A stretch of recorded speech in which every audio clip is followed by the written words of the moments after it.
অনেকেই আজকাল ওয়াইজ হওয়ার, মুফাসসিরে কোরআন হওয়ার, আলোচক হওয়ার স্বপ্ন দেখো।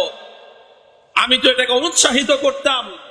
আনসারী রহমতুল্লাহ আলাইহির মাদ্রাসায় বসে, তার কবরের পাশে বসে তোমাদেরকে কথা বলবো, যদি আলোচক হওয়ার ইচ্ছা থাকে, খতিব হওয়ার ইচ্ছা থাকে, বয়ান এবং ওয়াজ নসিহতের ময়দানে খেদমত করার ইচ্ছা থাকে, তাহলে আনসারী সাহেবের মতো হওয়ার শপথ করো।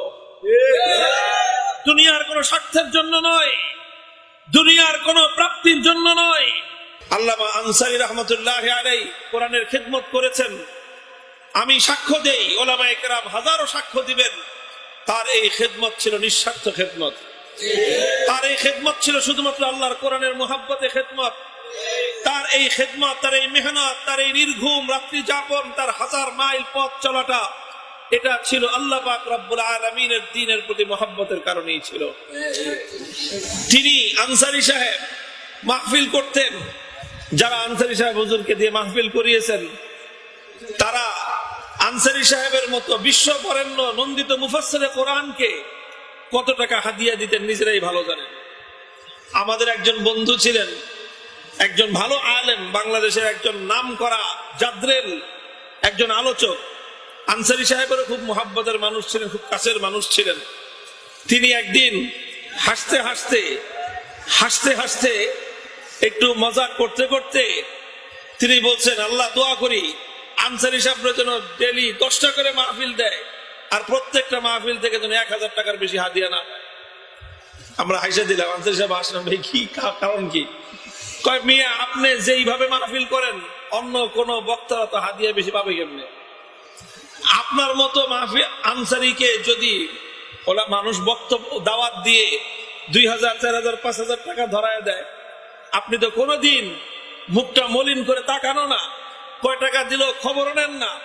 তো আপনার কারণে অন্য সব বক্তারা তারা হাদিয়া কম পায়। এই জন্য আপনার এই দোয়া দিলাম যে আল্লাহ আরো মাহফিল দিক আপনারে, আর হাদিয়া যেন আপনারটা আরো কমে যায়। আল্লাহু আকবার। বাস্তবেই এরকম ছিলেন, বাস্তবিক পক্ষে আনসারী সাহেব এরকম ছিলেন। উনি যখন অসুস্থ হয়ে পড়লেন, মেজর অপারেশন হলো, বড় ধরনের অপারেশন, যেই অপারেশনের পর ওনার উঠে সোজা হয়ে দাঁড়াবার কথা নয়, যেই অপারেশনের পর ওনার সম্পূর্ণ বেড রেস্টে থাকবার কথা, ওনার আত্মীয় স্বজন, আপনজন, বন্ধু বান্ধব, দূরের কাছের সমস্ত ওনার যারা ভক্তবৃন্দ, মোহাব্বতের মানুষ, তাদের সকলে বাধা দেওয়ার পরেও আনসারী সাহেবকে কোরআনের মাহফিল থেকে কেউ দূরে সরে রাখতে পারে নাই। কোরআনের মাহফিল করা ছিল ওনার প্রাণের স্পন্দন। উনি সুদূর আমেরিকায় দ্বিতীয়বার যখন নাকি ওনার জটিল অপারেশন হলো, আমেরিকায় তিনি তখন হাসপাতালের পোস্ট অপারেটিভ যেই অপারেশনের পরবর্তী যেই রুমে, পোস্ট অপারেটিভ রুমে যখন তিনি, আমি নরসিংদী এসেছিলাম এক মাহফিলে, ওনার আনসারী সাহেবের দাওয়াত ছিল, অথচ তিনি তখন আমেরিকায় পোস্ট অপারেটিভ রুমে। মাহফিল থেকে ফোন করা হলো হুজুরের সাথে একটু কথা বলার জন্য। ফোনে এখান থেকে বললেন মাওলানা মুক্তার হোসেন রায়পুরি, হুজুর মানুষ সব একটু আপনার কথা শুনতে চায়। হুজুর ওখান থেকে আনসারী সাহেব হুজুর রহমতুল্লাহ আলাইহি অপারেশন পরবর্তী পোস্ট অপারেটিভ রুম থেকে জটিল অবস্থায়, সেখান থেকে তিনি মোবাইলে কোরআনের যে সুললিত ওনার তেলাওয়াত ছিল, যেই তেলাওয়াতে সারা বাংলাদেশের মানুষকে তিনি মাতোয়ারা করেছেন, সারা পৃথিবীর মানুষকে, কোরআন পাগল প্রেমিকদেরকে তিনি মাতোয়ারা করেছেন, সেই সুললিত কণ্ঠের তেলাওয়াতের মাধ্যমে সুদূর আমেরিকার হাসপাতালের পোস্ট অপারেটিভ রুম থেকে বাংলার এক জনপদের ওলা মানুষদেরকে তিনি কোরআনের তেলাওয়াত শুনিয়ে মুগ্ধ করেছেন। লম্বা কথা বলেছেন এবং হাস্যরস করেছেন। মানুষটাকে মনে হয়েছে আমার কাছে যে বাংলায় ভাষায় একটা শব্দ আছে মৃত্যুঞ্জয়ী। মৃত্যুঞ্জয়ী, মৃত্যুকে যে জয় করে। আসলে মৃত্যুকে জয় করার অর্থ এটা নয় যে একজন মানুষ লম্বা হায়াত পেল, এটার নাম মৃত্যুকে জয় নয়। মৃত্যুকে জয় করার অর্থ হলো নিশ্চিত মৃত্যুকে জেনেও, মৃত্যুর দুয়ারে দাঁড়িয়েও হাসি মুখে যে আল্লাহ পাক রব্বুল আলামিনের কোরআনের আওয়াজ বুলন্দ করতে পারে, সেই হলো প্রকৃত মৃত্যুঞ্জয়ী। আল্লামা আনসারী রহমতুল্লাহ আলাইহি এই অর্থে, প্রকৃত অর্থে মৃত্যুঞ্জয়ী ছিলেন এবং তিনি অমর, কিয়ামত পর্যন্ত তার তেলাওয়াতে কোরআনের মাধ্যমে তিনি জিন্দা থাকবেন। বলছিলাম এই তেলাওয়াত, এই কোরআনের খেদমত, এই কোরআনের প্রতি ভালোবাসা, তাকে আল্লাহ পাকের প্রিয় পাত্রে পরিণত করেছিল। আল্লাহ পাকের সেই মহাব্বতের আসর আসমানে পড়েছে, আর সেই মহাব্বতের আসর জমিনওয়ালাদের মধ্যেও পড়েছিল। আর তারই কিছুটা বহির্প্রকাশ ঘটেছে।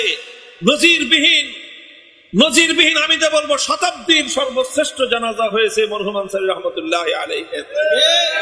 করোনা কালের অচল অবস্থার সমস্ত দেয়াল ভেদ করে, সমস্ত অচল অবস্থার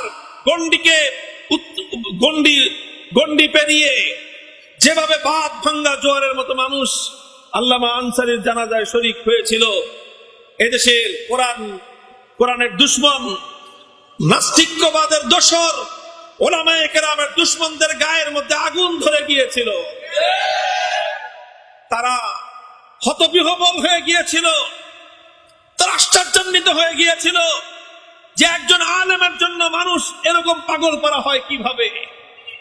কত রকম গাঁজাখড়ি রিপোর্ট তারা পত্র পত্রিকায় লিখেছিল, নিউজ তারা ছেপেছিল, আর নানাভাবে আল্লামা আনসারীর জানাজায় লাখো জনতার এই বাঁধ ভাঙ্গা জোয়ারকে নানা ধরনের বিকৃত রূপ দিয়ে এটাকে পরিকল্পিত ষড়যন্ত্র হিসেবে আখ্যায়িত করার চক্রান্ত তারা করেছিল। কিন্তু আলহামদুলিল্লাহ, একথা আমরা দ্ব্যর্থহীন ভাবে বলতে পারি, যদি সেই সময়টায় করোনার অচল অবস্থা না হতো, ব্রাহ্মণবাড়িয়া শহর আল্লামা আনসারীর জানাজার উপস্থিত হাজিরদেরকে ধারণ করতে সক্ষম হতো না। এটা ছিল কোরআনের প্রতি তার মহব্বত এবং ভালোবাসার প্রমাণ। আজও বলতে চাই, আমি বিশেষ করে ওলামায়ে কেরাম এবং আগামী প্রজন্মের তালেবে ইলমদেরকে বলবো, বিশেষ করে তালেবে ইলমদেরকে বলবো, অনেকেই আজকাল ওয়াইজ হওয়ার, মুফাসসিরে কোরআন হওয়ার, আলোচক হওয়ার স্বপ্ন দেখো। আমি তো এটাকে উৎসাহিত করতাম। আনসারী রহমতুল্লাহ আলাইহির মাদ্রাসায় বসে, তার কবরের পাশে বসে তোমাদেরকে কথা বলবো, যদি আলোচক হওয়ার ইচ্ছা থাকে, খতিব হওয়ার ইচ্ছা থাকে, বয়ান এবং ওয়াজ নসিহতের ময়দানে খেদমত করার ইচ্ছা থাকে, তাহলে আনসারী সাহেবের মতো হওয়ার শপথ করো। দুনিয়ার কোনো স্বার্থের জন্য নয়, দুনিয়ার কোনো প্রাপ্তির জন্য নয়। তিনি গাড়ি দিয়ে মাহফিলগুলোতে যেতেন ঠিক, কিন্তু আমি নিজে বহুবার ওনার কাছ থেকে শুনেছি তিনি অস্থিরতা প্রকাশ করতেন যে না পেরে তো গাড়ি দিয়ে যাচ্ছি, কিন্তু এই গাড়ি দিয়ে যে মাহফিলে যাই আমি, এটার কারণে মাহফিলের আয়োজক, মাদ্রাসার কর্তৃপক্ষ, তাদের উপর বোঝা হয়ে যায়, যে তারা মনে করে যে হুজুর গাড়ি নিয়ে আসছে, বেশি ভাড়া দেওয়া দরকার। তো গাড়ি ছাড়া যদি মাহফিল করা সম্ভব হতো, তাহলে আমি গাড়ি ছাড়াই মাহফিল করতাম। কতটুকু ইখলাস, কতটুকু দ্বীনের দরদ, ওলামায়ে কেরামের প্রতি কতটুকু মুহাব্বত, দ্বীনি মাদারেসগুলোর প্রতি, দ্বীনি মাদ্রাসাগুলোর প্রতি কি পরিমাণ আবেগ থাকলে একজন মানুষ এভাবে বলতে পারতেন। কাজে আগামী প্রজন্মের জন্য আদর্শ এবং উত্তম নমুনা আল্লামা আনসারী রহমতুল্লাহ আলাইহি।